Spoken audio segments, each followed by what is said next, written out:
This video is on the topic of biosecurity, and biosecurity is really what we call the practices by which we try to keep infections from entering into a farm and into the livestock on a farm, and also the practices that we adopt to try to stop bringing infection out of a farm if those animals are infected.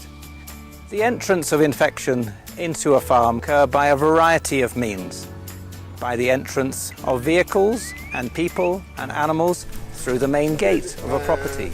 But it can also be across the fence, by shared grazing, by the workers themselves and people who handle animals, and by a variety of other means.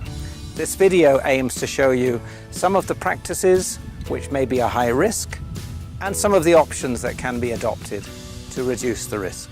Highly contagious diseases like foot and mouth disease spread very easily from one animal to another, particularly if they are allowed to contact. But that contact can also occur in the areas where the animals are grazing. So one practice which is used is to separate animals by having fences or physical barriers to stop the animals from one owner mixing with the animals of another owner. But we all know that those physical barriers or the containment of animals is not easy.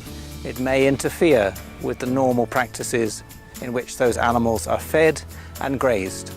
And in areas where the resources are very limited, then the animals may be moved to places where they graze together, and that can bring an additional risk.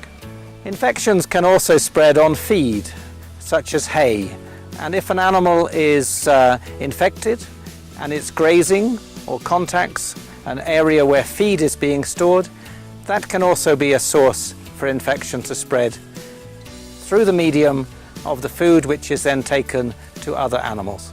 It is always a difficult choice how to manage the risk of infection spreading. But we hope we give you some ideas how this may be done in relation to the scale of the risk and the consequences of a disease entering into a property.